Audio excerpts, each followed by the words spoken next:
Hello and welcome to the Leadership in Insurance podcast. I'm your host, Alex Bonds, and I'm very lucky today to be joined by Jeff from Accelerant.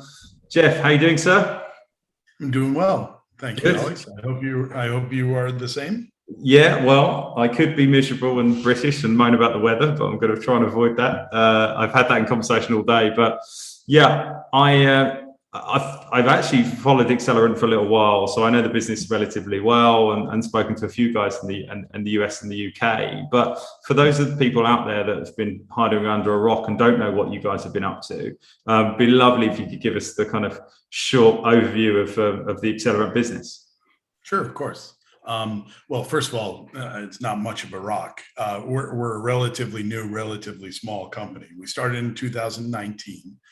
We started in the UK and in the European Union, and have now expanded into the US. And our business is relatively simple, which is we try and find a relatively small group of MGAs or program administrators that we're really, really excited about supporting. And we just back them to the hill with what we call supportive capacity, which tries to address all the problems and frustrations that we've heard from MGAs over our entire career. So we're very focused on that one distribution avenue, that one distribution source. And we think we've learned over the years how to support those organizations really quite well. At least we hope our members, we call our customers members, at least we are told that our members think we take good care of them, which is great. Yeah. No, thank you. And that's I think the distribution model is really interesting, and I really like the MGU model. You know, I think as an entrepreneur, I think that kind of it lends itself to something that I'm attracted to, because I think it allows you to do that, and the flexibility. Not always had the kind of best branding, but particularly in the UK, and I wanted to ask you a little bit about that. The sort of MGA MGU model is much more embraced in the US. It's kind of a little bit more celebrated. Well, I mean, interesting to see if you think that's true or not. It might not be. Here is what I've observed. As you can tell by my accent, I grew up in America, but have spent a lot of time working in either Bermuda, London, or Europe. And I guess the way I would describe it as is the UK and certainly Europe have been slower to develop to the MGA model. But as the MGA model has become more and more significant, sort of the tarnish of the MGA label, I believe, is going away. Is going away over time. Now clearly, under the heading "Takes one to know one," when I ran Syndicate 1200 at Lloyd's, and we had disappointing outcomes in part because of delegated authority, I will guarantee you that I, as well as all of my colleagues and all of my competitors, would always blame the delegated authority for being the primary cause of the disappointing outcomes, because of course it's sort of human nature, right? Yeah. So I wonder if the MGA market at times isn't a little bit of a scapegoat, because it's always easier to point your finger at someone other than the mirror. Yeah. Do you think that lends itself as well? Because obviously I work in the recruitment world, and it's usually, it's a lot of people's kind of like third choice. They're like, they might want to work at Lloyd's, then they might want to work at a sort of traditional carrier, and then they might go, oh, I might do an MGA if that doesn't work out. That was often the thing. Not always the case at all. You know, I love getting entrepreneurial underwriters come to me and say, I want to do an MGA, can you help? And can you make some introductions? And I do. But a little bit of that is tied up in the, people know how legitimately difficult it is to go out, raise capacity, get an MGA off the ground. But they also know if you do it really, really well, the reward is there. So I think some of that's kind of defensive discussion to say, oh, it's not third. It's the hardest thing to do, and the rewards are there. So there's a sort of tinge of kind of, if you accept that it's possible, you're kind of saying that you can't do it. But it's easier to say, oh, I don't want to do it than I can't do it. It's a little bit of that, right? A little bit of that psychology. I'm often accused of using some sort of description like we all sort of learned everything we need for work by the time we were 8 years old, blaming other people and the grass is always greener, etc. Alex, I don't know. I think what you just brought up is really interesting. And I don't know if your podcast is the right spot to put in to give you an assignment. But here's what I'd say, Alex. At Accelerant, we think we've really cracked that nut. We have a path for talented underwriters and their teams to join us, become an MGA in a really, really low risk way, where essentially Accelerant acts as the safety net and takes away all that, frankly, terrifying bit about can I find capacity? Can I keep capacity? Who's gonna fund the startup capital? We take care of all those things. So as you meet exciting underwriters or underwriting teams, whatever classes of business they are, please have them get in touch, because we're down to about 6 weeks to set you up. Wow. Yeah, that's fast. I mean, one, I've got this recorded now, so that's my legal claim for a fee. But you're officially engaged, Alex. Yeah, I like it. I've never been engaged on the podcast. This is exciting. Right. I do think there's something in your model that I was really drawn to, and that's particularly this longer term capacity commitment that you make. And I think I'm right in saying it's sort of generally it's a 5-year deal. Is that how you? That's right. And we'd sign a 50-year deal too. So Alex, here's what doesn't make any sense to me at all. When we sit down with a member, the people, the MGAs that we're lucky enough to do business with, we call them members to help remind us about we're here to serve them. Right? We'll be successful if and only if they are successful. So all 150 of us at Accelerant are just devoted towards making those 55 members as successful as we can possibly make them, or help make them. So the long-term commitment does make turn a lot of heads and raise a lot of eyebrows. But think how simple it is. We've done a great deal of due diligence checking you out, Alex, and we found that you're our kind of person, most importantly, right? You value long-term relationships over the quick buck. You take pride in what you do. You treat your colleagues with respect, and you behave appropriately in other aspects of your life, mostly anyway. You want a long-term partnership with us. Why wouldn't we, after all that work and effort, want a long-term partnership? And the other nice thing is we've all been underwriters, right? If you want to make yourself feel better, look up PX Re, the company that I ran during Katrina, Rita, and Wilma. I've never had an MGA put in an underwriting loss as big as that. So I guess my point is an underwriting loss can happen to anyone at any time. And the question is, were you unlucky, or were you in a bad spot in the market, or did you do something structurally wrong?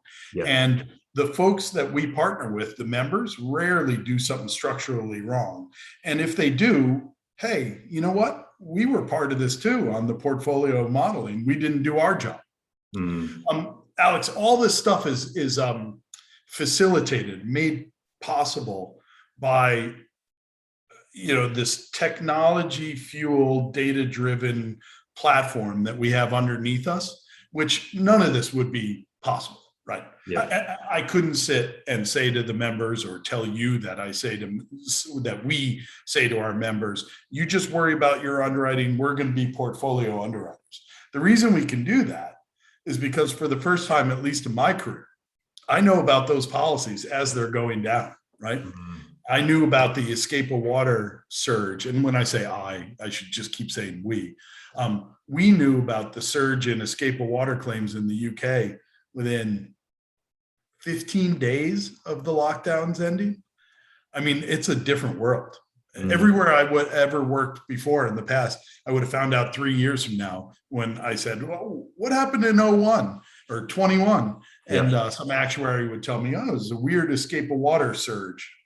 Yeah. So yeah, the data and the technology that moves the data around, but the data is the key, is what allows our business model to exist. And I suppose as well, I was just thinking about it from, if you look at capacity provision as an investment form, it's like multi-stage investing.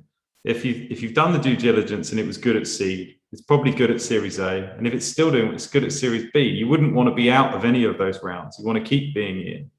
And the other thing is that the 12-month cycle, you put yourself at risk of someone maybe finding alternative capacity, and you suck up the bad year, and then it's funny you say that. One of my responsibilities with many other people was helping to buy reinsurance for Argo for a number of years, and we won't go into names, but what I found amazing is that the reinsurers that were most profitable in their relationship with Argo, and I think this holds true of others, it's not just Argo specific. The reinsurers that were the most successful were the ones that wrote across the board, across the whole portfolio, and where you picked and chose and selected. Quite often you picked wrong. My old man once told me that he had a lot more faith in diversification than he did in my judgment. So I think he was saying what you were just saying now. Well, it's the thing, isn't it? There's two things on that. Is that I think it's easier to be. It's like betting on the S&P to go up, right? That's an easier bet to make than most, targeted investments. And also the 5-year deal, it's a lot easier to be right over 5 years. Yeah, that's right. That's right. And then you think about it, because we think about it as a portfolio, right? We don't think about it as a member by member by member. So we sell about 170 products in about 29 countries.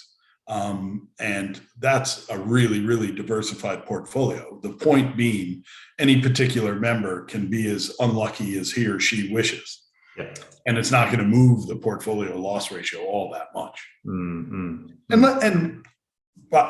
that's the way I'd want to operate if I were a member, right? I'd want to know that I had independence and confidence and the responsibility and authority to execute my business strategy. And I'd love to know that was in the context of a much, much bigger portfolio that was really, really well diversified, backed by a ton of capital. Perfect. Yeah, I've always found it, the short-termism, and I was going to ask you about short-termism in insurance. Arguably it's thousands of years old insurance, but let's say it's hundreds of years old. There was some debate. I thought it was hundreds, and then George Beatty from Beasley came on and started talking about some ancient form of insurance, which blew me away. So hazard is apparently from the Arabic hazar, which I'm not sure if this is the same thing you're talking about, but I've read that was the first instance of a voyage, olive oil, if I'm not mistaken, olive oil being insured against loss. Yeah. I mean, it wasn't quite the same example, but it again lends itself to being, incredibly old. So for an incredibly old industry, right. Do you think that we suffer from quite a short-term view, generally as an industry? It's more of a short-term view? I think so. So the question is why, right? If we all agree that that's in fact the case, then I think the question is why. And I'm not going to come up with some blinding insight. Rather what I'm going to do is repeat things that I've seen happen over 35 years and working. And there's a dynamic there's a dynamic in the underwriting culture, I would say, everywhere I've worked. There's a dynamic in the underwriting culture that the true test of womanhood or manhood is the declination or coming off, right? You hear about it all the time. Oh, they cut the rate, I came off, or they didn't increase their rate enough, I came off. And that's sort of viewed as the ultimate act of toughness, right? I sound a bit like a marriage counselor, but I'm going to make the argument that it's actually much harder. It's much tougher to stick with those valuable relationships and fix whatever went wrong. That I think that's much harder, and we think it's way more positive. I have to tell you that not all of our members, but many of our members have stubbed their toe at some point. Yeah. And it's an overused expression, but if you throw those babies out with the bathwater all the time, you're two things, right? Your entire portfolio is new business every year, right? Yeah. That's first thing. Second thing is you've trained your MGA customers, because I think they are customers. You've trained your MGA customers to behave towards you exactly the way you don't want them to, but exactly the way you treat them. So what do? You compete against them. You don't give them the loss information because you can't, because your legacy tech is so crappy, or else you won't, because you don't want them to know that they're making money. So you try and be unfair. You try and be opaque. And in a lot of ways, I don't think I'm talking about anything other than how customer business relationships have been changing over the past 30 years, and bravo, right? Yeah. What was it? Fairness, transparency, openness, efficiency. That's what we're going for. I don't want an informational edge over our members or our reinsurers. I want to share. We share everything on the platform is available to both sides of the platform, because long term, we're going to build the best business together. With everyone having access to the same and all available information. I think that's an incredibly important point, in that, sticking the course as well, those longer term relationships, but clarity. We're seeing that with a lot of the Insurtechs that are coming out. A lot of that is giving people ownership of their data, more clarity around what's happening, simplification of processes, as a consumer of insurance.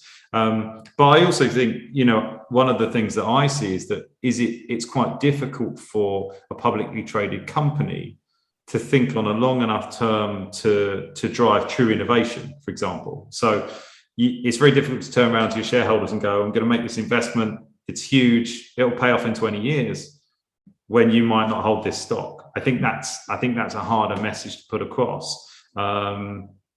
And with senior leadership cycles being as short as they quite often are in those companies as well, I think that's challenging. So I just think that all of those elements coming together lends itself to quite a short-term environment, and it's a huge sweep. Sounds like bad. I have to say, it sounds like a pretty bad job. Yeah.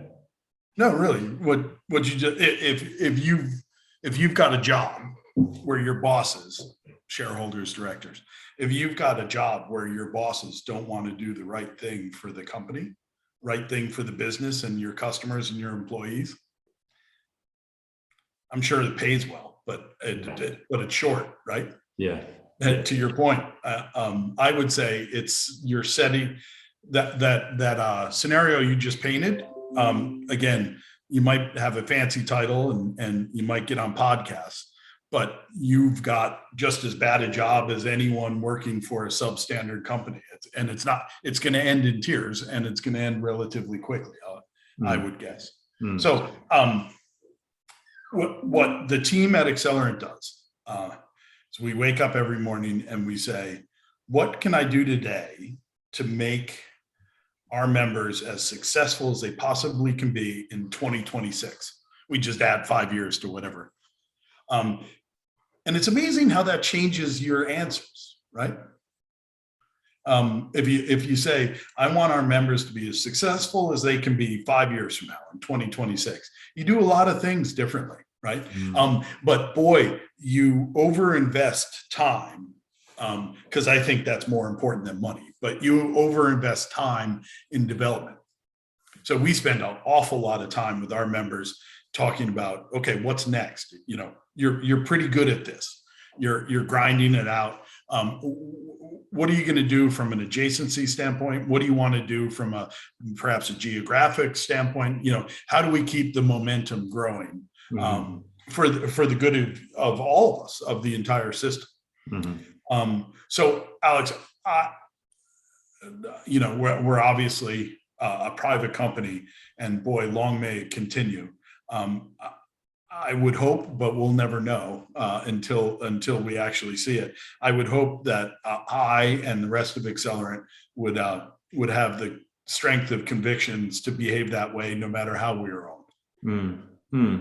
Yeah, well, I think that's always the hope, and I think it does. I think it helps to have come from a place. I do think there's something a little bit generally negative about the political behaviour of running massive corporates, but that's not me sitting here in my little two-man business and going to turn around and say I know how to run it better. I just think there's something inherent in the way that you have to run a lot of these organizations. It makes it quite difficult. So but I wanted to ask you something you mentioned earlier about your technology platform. So Insightful, I believe it's called. You built your own software. Why did you? Yeah, that's right.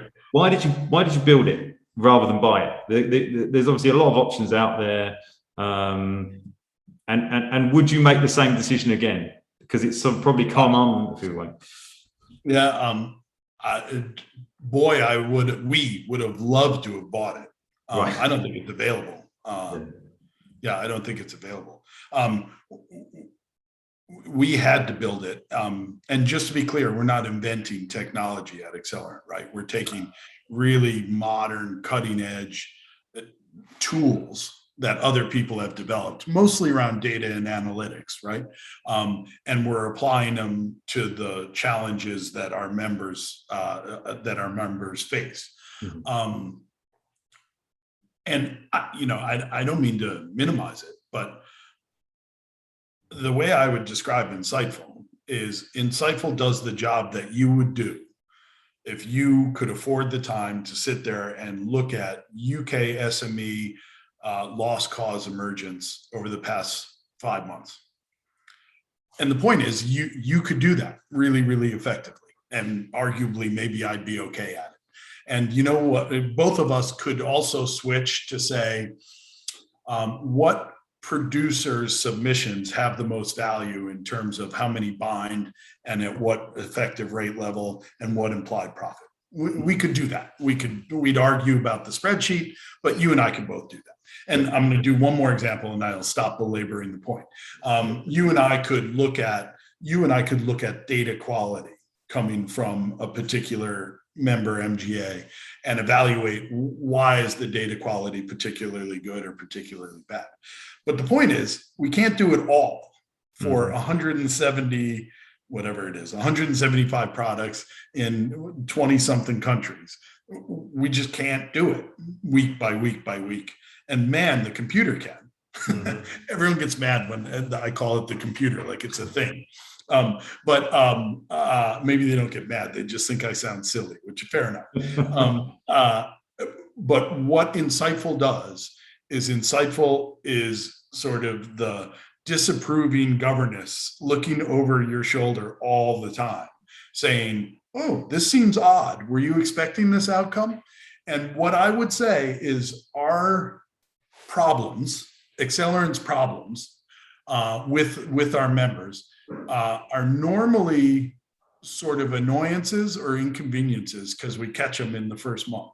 Right? It's pretty hard for something to be a problem in 60 days, right? It's something that you just have to go fix. And I guess what I would say is, as a result, we, with our members, just have so much fuller understanding of how the portfolio is behaving and why in a granular way. Quite often we don't know why, but we know behavior at a pretty granular level, to the point where you ask the question, you apply the human judgment, and it really pays off. It really pays off so far. We've been incredibly impressed with the loss ratio that our members have put together as a portfolio. Incredibly impressed. Do you, thinking about your members and thinking about them as particularly as customers, which I think is absolutely the right way to do it, and is there any continuous development? Do you get them involved in like the product development of the software? Is that part of the process?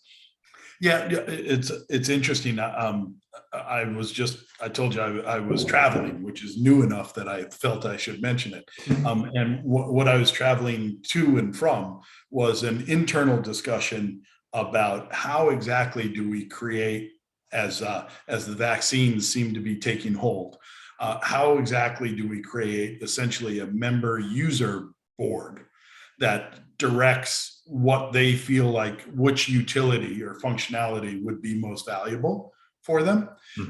Alex, there's one cautionary tale though, and I love this quote. Henry Ford, the guy who made the first commercially viable automobile. You know what I'm going to say, right? I hope so, but it'll sound better with you saying it. If I had asked them what they wanted, they would have said faster horses, right? Yeah, indeed. And what we do to ourselves at Accelerant is what we sort of like to do to our members, which is while a bunch of old experienced men and women talk about the stuff that they want to see because that's what they're used to caring about, we've got a cadre of data scientists that are asking questions that are very, very different than we would think to ask. I'll give you a teaser. Does it matter that the address of the owner of a takeaway restaurant is the same as the address of the takeaway restaurant? Spoiler alert, boy, it does matter a great deal, apparently, right? You're much more careful if your kids are asleep upstairs, it turns out. Yeah.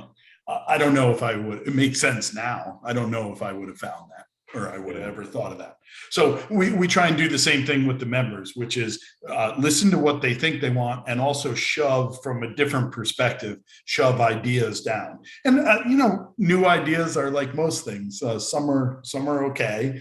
Many of them just don't work, but some are genius, brilliant. Yeah, it's that, isn't it? That's as much the skill about working with data as producing data for data's sake is no good. You can look for patterns and address them, but that combination of skilled underwriting talent and richer data it's not just where we're going, it's what we've always been trying to do, but just the tools are there for us to kind of just add to that as we go forward. Yeah, we used to do it in our heads. I remember when I was a kid, broking to Tony Holt, and it was a little bit terrifying. You'd be in there with the Hartford CAP program, and without looking, he was drawing comparisons to pricing and exposure of the St. Paul CAP program. And it was one of the many things that made him as successful as he was. But there aren't enough of those brains, and even if there were enough, there's it doesn't scale. It doesn't scale like silicone. So I think that's what we're sort of trying to replicate. The other really important thing is something that Heather Wentworth, our chief data officer, talks about all the time. And she says the real value in data is connecting it, making connections. So connected data or connected Accelerant is where the real value, or maybe the real magic occurs.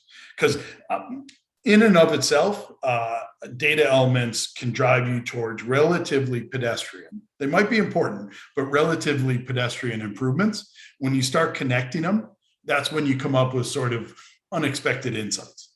Yeah. That connection is where the value is. I wanted to kind of sort of skip forward a bit to the relationship you have with the members, and something we talk about. We've talked about the MGA model a few times on the podcast. We had Joel, who runs a really good MGA, What makes a good MGA in your kind of opinion? I can only answer what makes a good member MGA for Accelerant, right? Sure. Because there are many successful MGAs that probably wouldn't want to be, and probably we don't think would be a great member for us. So Sure. we have the most success with members that are underwriting driven. That's the first thing. The second thing is relatively committed to a relatively narrow type of business, or is a series of narrow types of business. And the importance there is a lot of bit of experience and a lot of bit of customer centricity, right? You get two things from that. Mm-hmm. Boy, the best MGAs in the world, you know, from talking to them, Alex, they do anything for their distribution, right? They move heaven and earth. And you just think of the big composites, 3 days to return a phone call with on a submission. Hell, if you can get a phone call, you normally would get an email, right? Mm-hmm. So the levels of service and their level of understanding and commitment to their market niches, their customers are really incredibly valuable to us. So underwriting driven, relatively focused. I'd love to not mention track record, but geez, it makes life so much easier if you've been doing it for a while successfully. Doesn't mean we need it. We try and be open-minded, and we try and recall that, Accelerant didn't have a track record in 2018. And our partners partnered with us despite that, and we try and keep that in the forefront of our mind. Mm-hmm. Commercial business, we do much better on than personal business. It's not an all or nothing thing, but we do much better. We do much better in small to medium-sized insureds rather than the bigger insureds. Mm-hmm. And the last thing is, and maybe it should have been the first thing, the attitude and the approach, right? Accelerant is not going to pay you the highest commission. Accelerant's not going to pay you the highest commission you could get. I will tell you that over the course of 3 to 5 years, I'll virtually guarantee you that Accelerant will end you up with more profits from a long-term profitable business than any other partnership. Mm-hmm. But you're not going to get that extra 2 points probably out of us, right?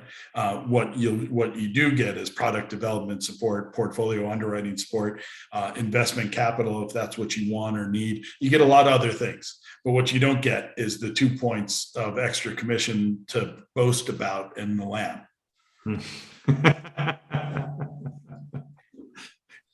Fair enough.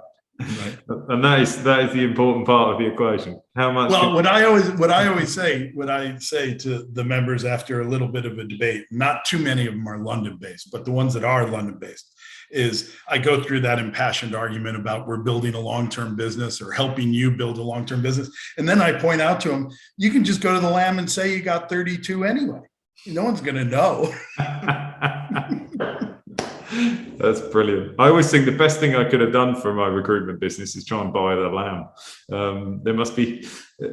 You would have been very focused on a certain set of syndicates, but true. Similar group of people, very small talent pool. Exactly. Probably make more money anyway, just selling beer in there.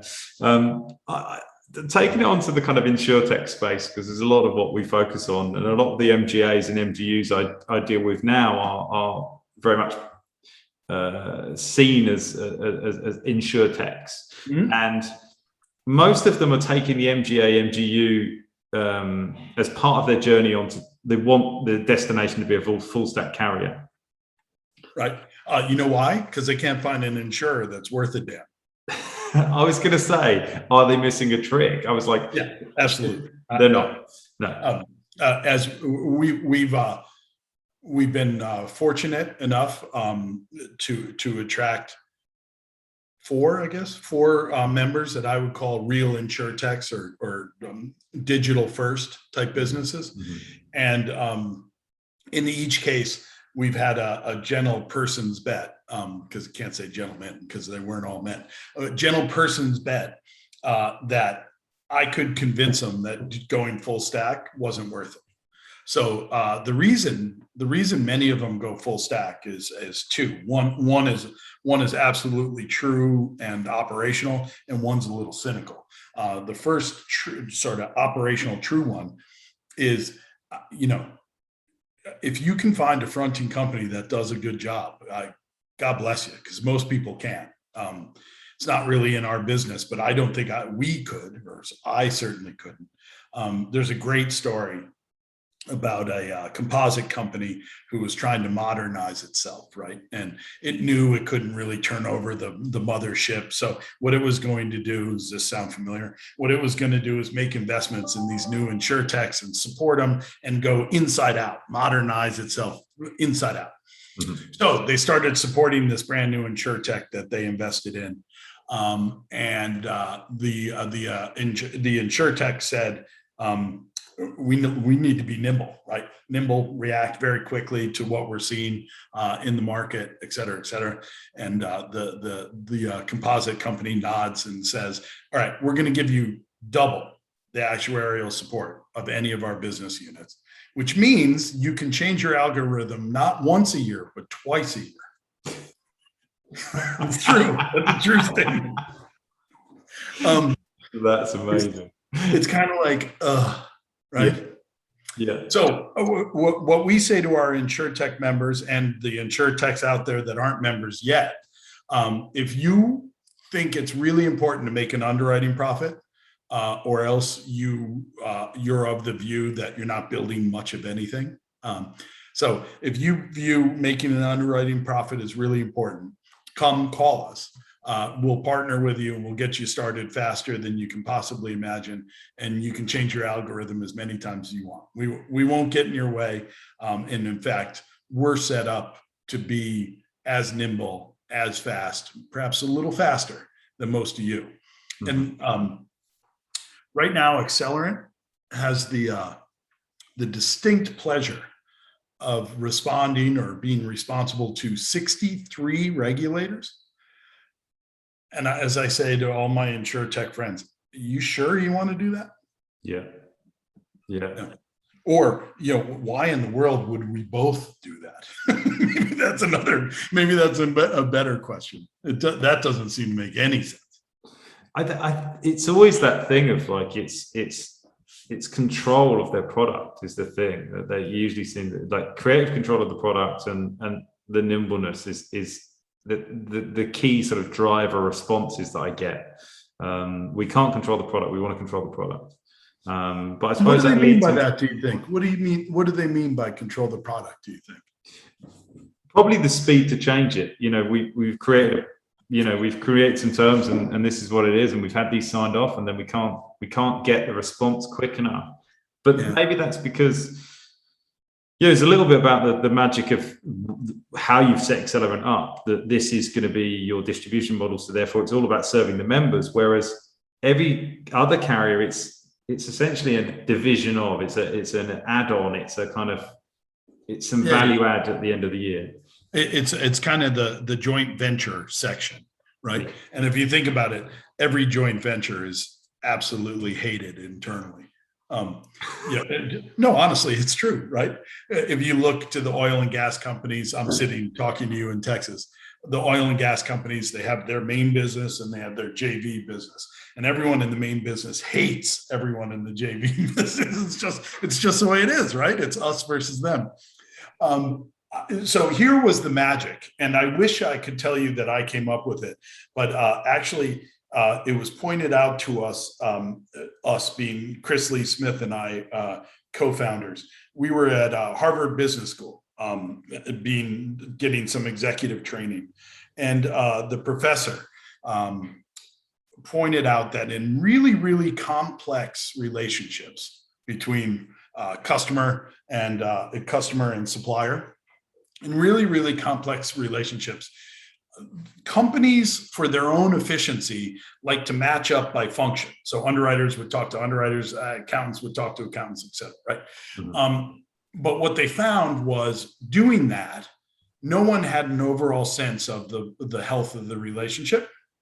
So what they needed was a manager of that relationship. So each of our members has a member manager.